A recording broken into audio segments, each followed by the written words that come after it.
All right, all praise, glory, and honor is most certainly due to the Most High, Yah, the God of the patriarchs, Abraham, Isaac, and Jacob. And I want to say peace to each and every one of you in the name of His Son. I count it truly a blessing each and every single time that I can come before you to bring the word, and never do I count it a light thing to do so.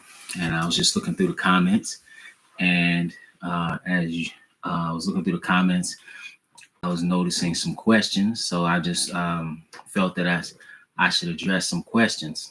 And I understand that a lot of times that people hear things that it may be their first time hearing something, that it can be hard to accept. And some of the topics is definitely this one I'm going to deal with right now. And I'll deal with some others, but it's just like sometimes it doesn't matter. It gets to the point where people are dealing with perhaps cognitive dissonance, and they don't necessarily, and not this individual I'm talking about right here. I'm just, he just had a question, but I was just looking through the questions in general, and it had me thinking, like, it could be that people just don't, some things that they never heard before. That could be the issue, because what we do here is we simply read the word. Okay. And so now I'm going to get to this brother's question. And again, he just had a question. He said, can the seed of the fallen angels be saved?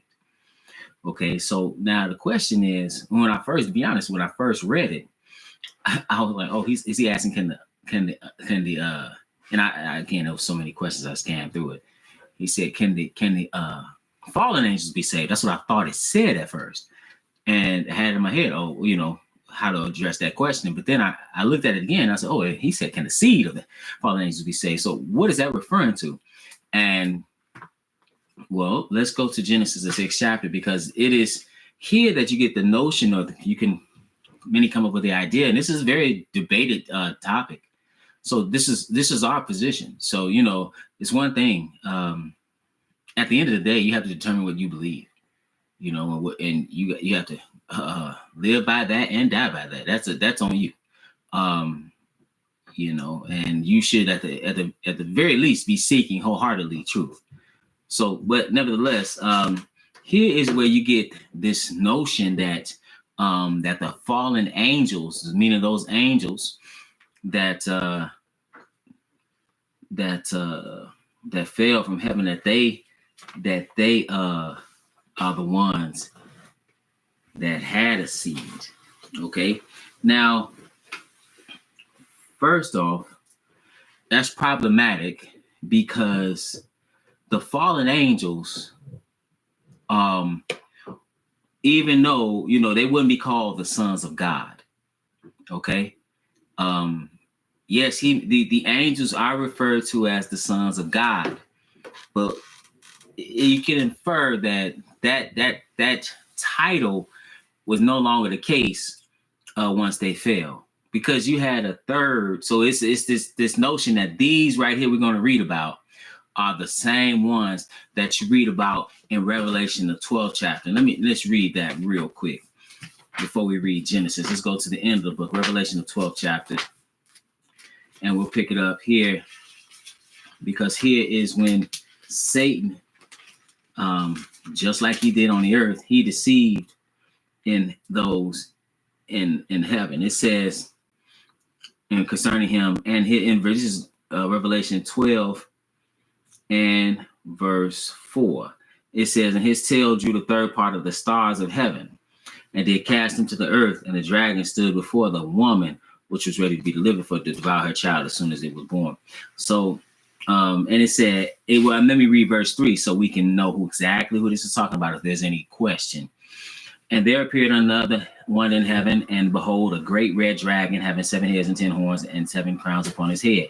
And his tail drew the third part of the stars of heaven. And they cast him to the earth, and the dragon stood before the woman, which was ready to be delivered, for to devour her son as soon as it was born. So now who is this dragon? This is verse 9. And the great dragon was cast out, that old serpent called the devil and Satan, which deceiveth the whole world. He was cast out into the earth, and his angels were cast out with him. So sometimes people come here and say, oh, this is talking about the angels that fell. You read where Jesus said he saw Satan fall from heaven like lightning. But the problem is You know, you could say that number one, in Genesis 6, when it's calling them sons of God, you know, is this their rebellion here, or they wouldn't already be, if they were on this earth, they would already be in a state of rebellion, because that's what Satan is. He's on this earth under the chains of darkness, the Bible tells you, and it tells you another place, walking up and down, seeking whom he may devour, as a roaring lion.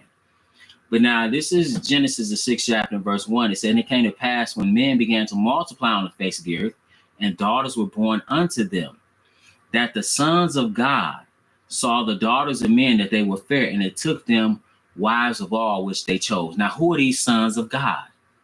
So now some would say these sons of God are referring to angels, and they will go to Job and say that, which that is true. The sons of God can refer to angels.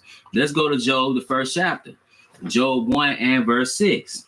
It says, now there was a day when the sons of God came to present themselves before the Lord. But notice in this same verse, after this comma, what it says, and Satan came also among them. Why is he called a son of God? He is an angel, because that's a title. Okay, so like in the sense of it's really telling who you belong to when you son of God. See, we all his children, but we're not all his children, if that makes sense. We are all his children, all his creation, but are you his? And that where you're not sure his is depending on whether or not you're following him.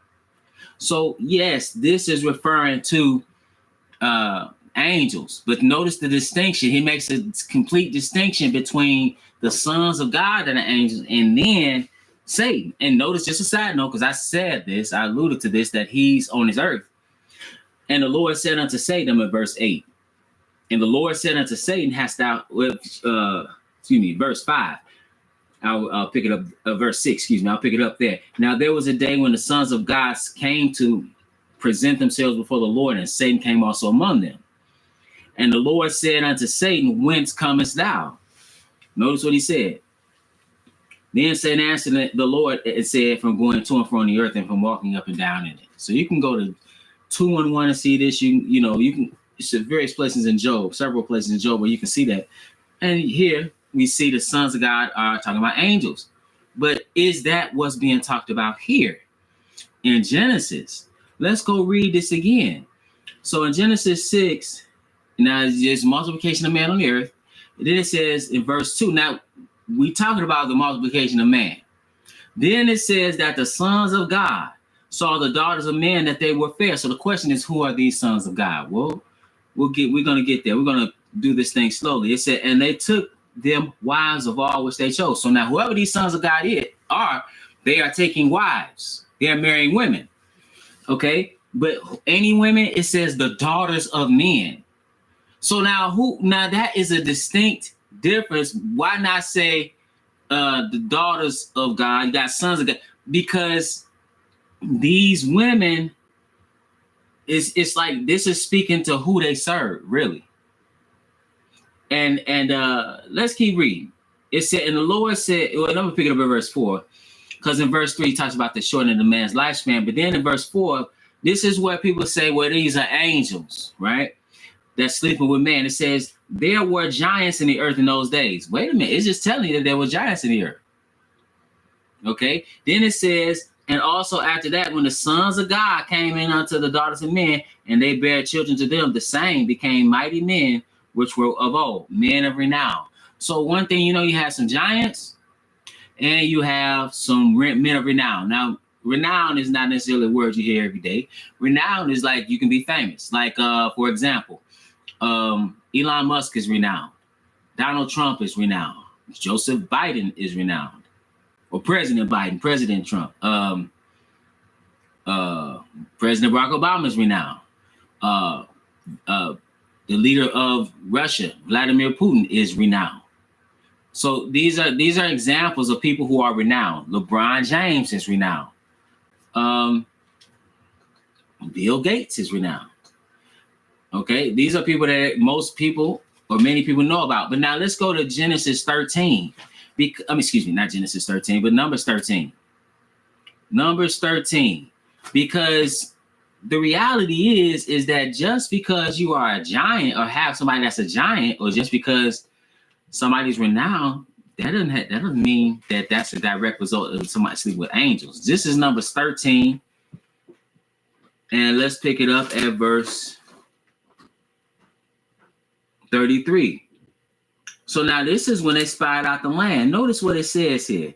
It says in verse 13, and there we saw giants, the son of Anak, which come of the giants, and we were in our own sight as grasshoppers, and so we were in their sight.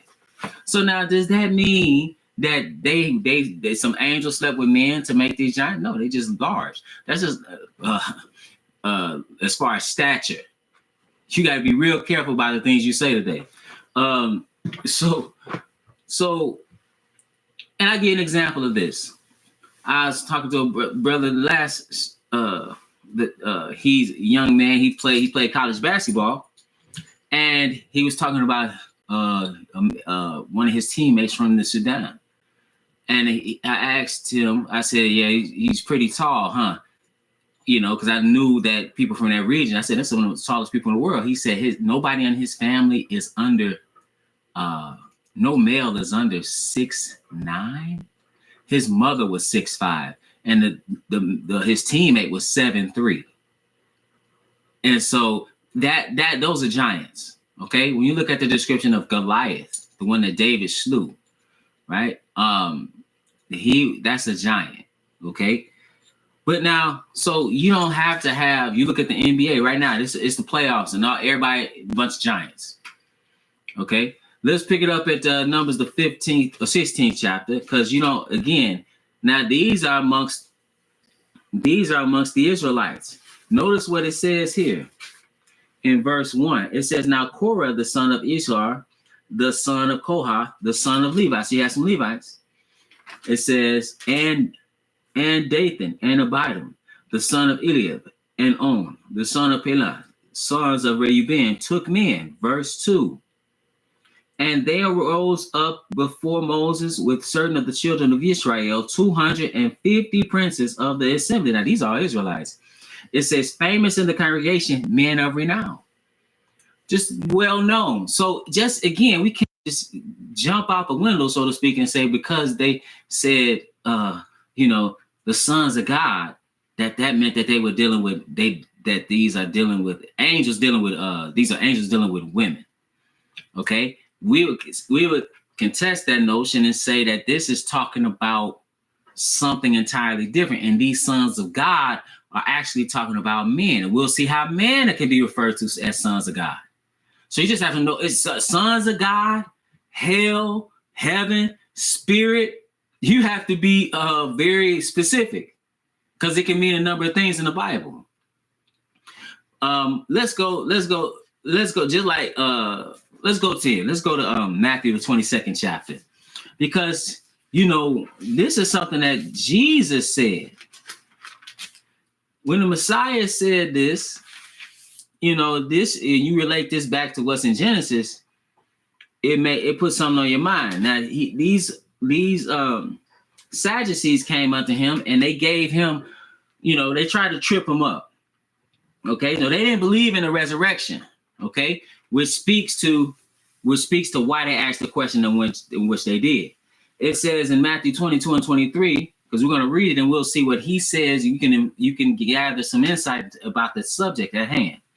It said, "The same day came to him the Sadducees, which say that there is no resurrection, and asked him, saying, Master, Moses said, if a man die having no children, his brother shall marry his wife and raise up seed unto his brother. Now there were with us 7 brethren, and the first, which when he had married a wife, deceased, and having no issue, left his wife unto his brother. Likewise the second also, and the third unto the 7th. And last of all, the woman died also." Now, so they're talking about the Levirate law and the fulfillment of it. If a man died, he'd have no seed for heir, and his brother, the deceased, his brother would take his brother's widow as his wife, raise up seed in his brother's name, and his brother's the seed that was raised in his brother's name would ensure that his brother's name wasn't blotted out, and that would ensure inheritance in that name. But now they said, and last of all, the woman died also. Now here's their question. Therefore, in the resurrection, whose wife shall she be of the seven? For they all had her. Jesus answered and said unto them, ye do err, not knowing the scriptures nor the power of God. And sometimes the questions that you ask can show that you don't know the scriptures. You don't really know the scriptures like you think you know them, right? You really don't know. You really don't have an idea of what you're talking about.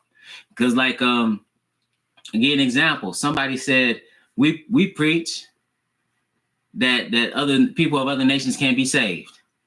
Now, I just saw, like I said, I was going through comments.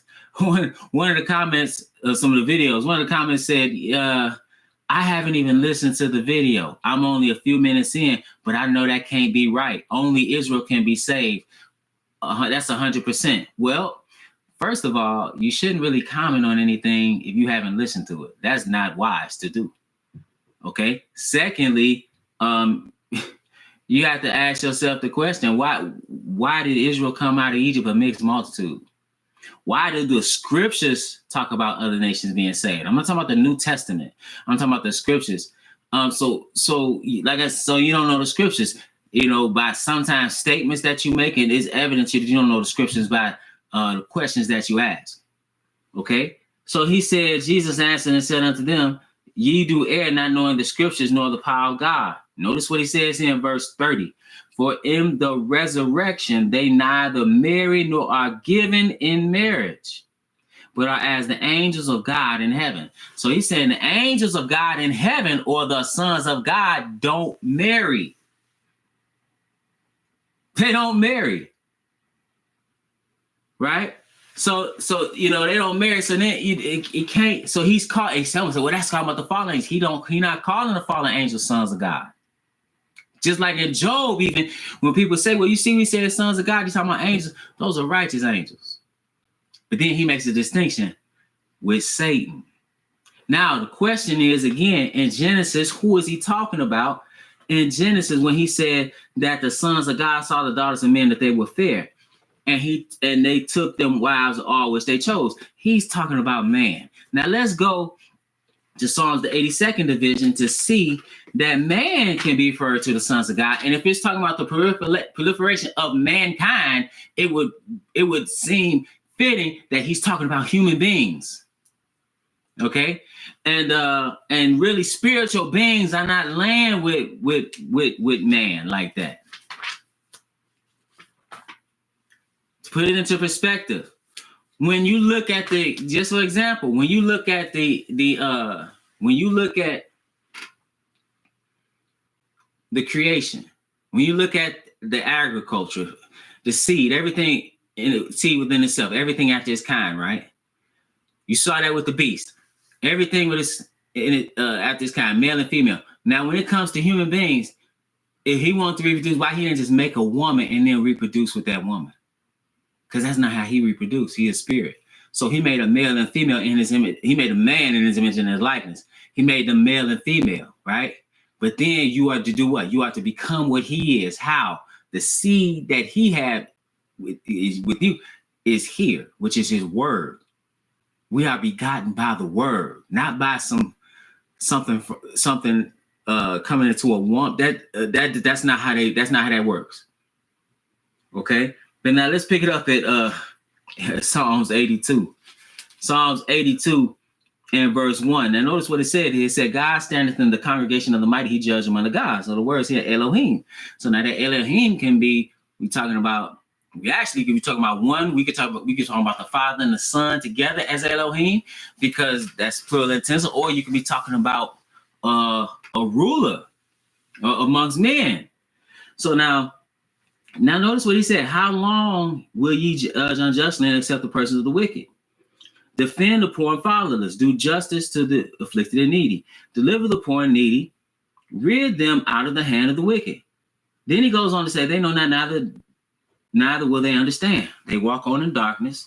All the foundations of the earth are out of course. Notice what he says. I have said, ye are gods, and all of you are the children of the Most High. But then he said, but ye shall die like men and fall like one of the princes. Who are these gods? Ye are gods. He's talking about man. I have said ye are gods.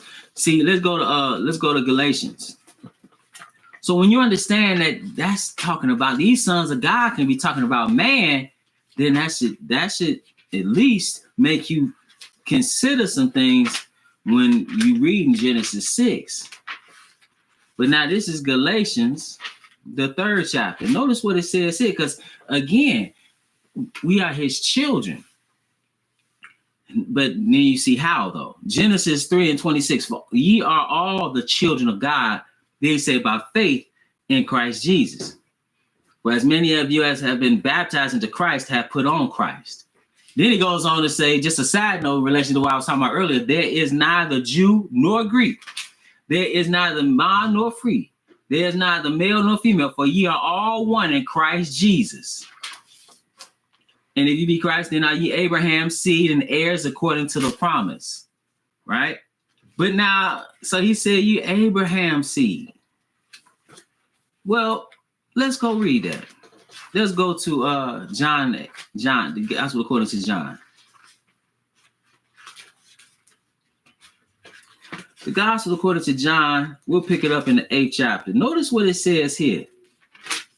Because see, some things are about like you Abraham's seed, but you could be Abraham's seed and not Abraham's seed, if that makes sense. Like, in other words, you're not doing the deeds of Abraham.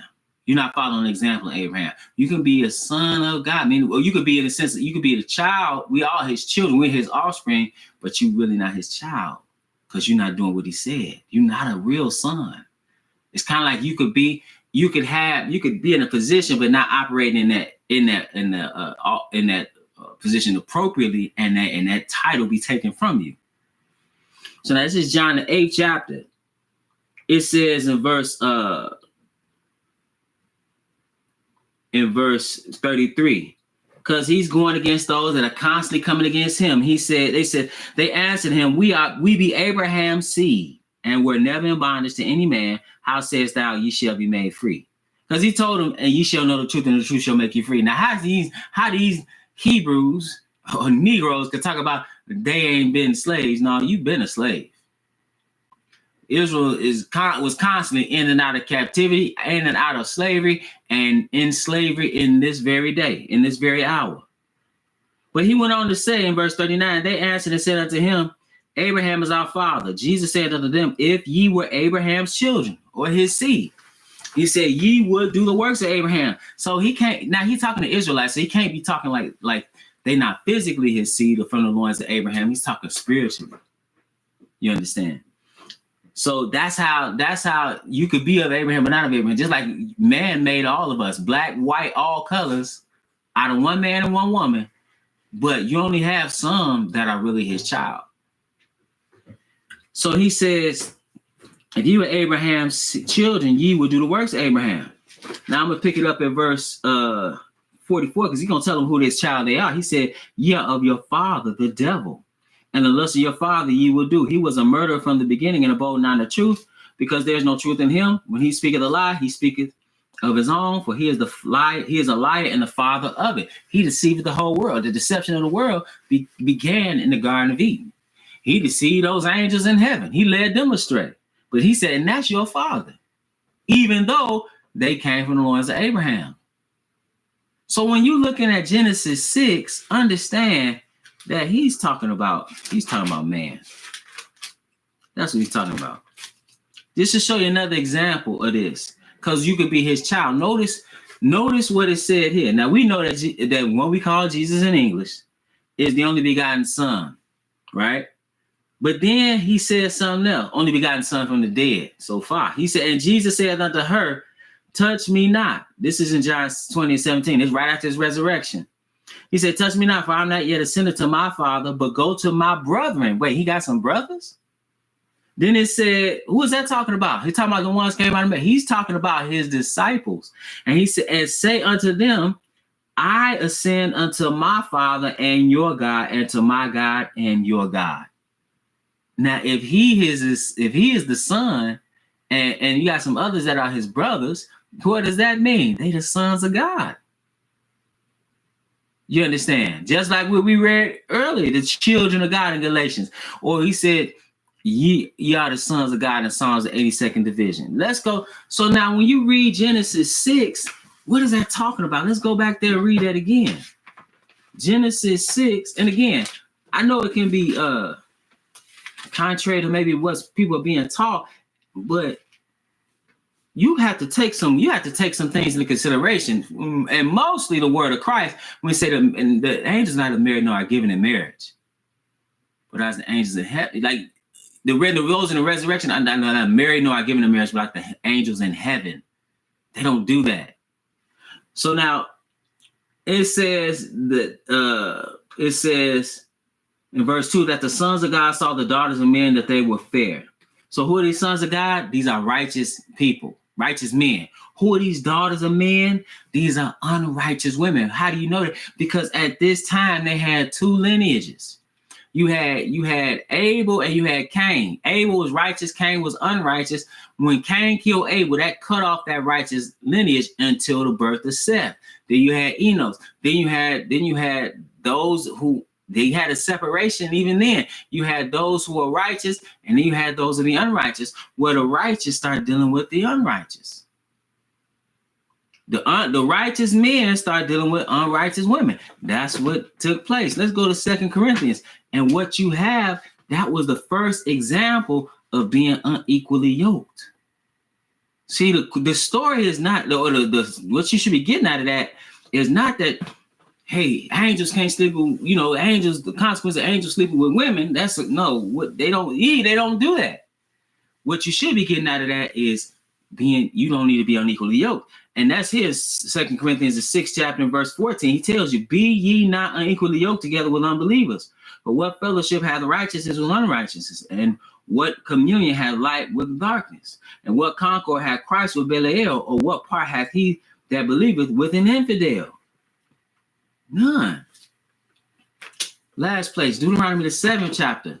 So this notion of separation that needs to take place between the unrighteous and the righteous is even here. Deuteronomy the 7th chapter. So when he take them into the land, he's about to take them into the land, and he's telling them, listen, do not deal with these other nations. He says in verse 1, Deuteronomy 7:1, where the Lord thy God shall bring thee into the land whither thou goest to possess it, and hath cast out many nations before thee, the Hittites and the Girgashites and the Amorites and the Canaanites and the Perizzites and the Hivites and the Jebusites, 7 nations greater and mightier than thou. And when the Lord thy God shall deliver them before thee, thou shalt smite them and utterly destroy them. Thou shalt make no covenant with them, nor show mercy unto them, neither shalt thou make marriages with them. Thy daughters thou shalt not give unto his son, nor his daughter shalt thou take unto thy son. He tells you why. For they will turn away thy son from following me, that they may serve other gods. So will the anger of the Lord be kindled against you and destroy thee suddenly. Let's go back to Genesis.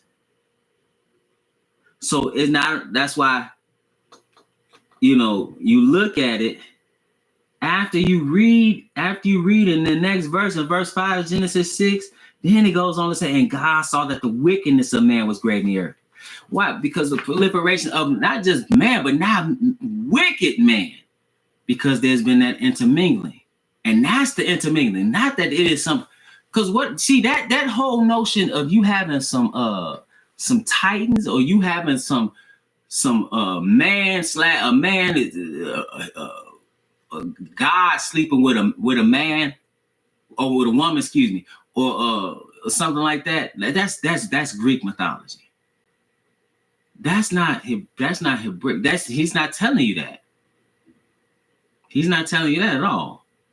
That goes right along with the false notion, with some other ideas that come from outside into the text. Oh, you have a soul inside of you. That is not Hebraic either. So with that, brothers and sisters, I want to remind you that we're at the Household of Faith. We meet every Sabbath at 5925 West 25th Avenue in Gary, Indiana. We live stream right here on the Israel Teach YouTube channel. We also meet in Stafford, Virginia, at the Red Roof Inn, 153 Garrisonville Road in Stafford, Virginia, at 12:30 Eastern Standard Time. And it's, brothers and sisters, it's always my prayer that you were edified.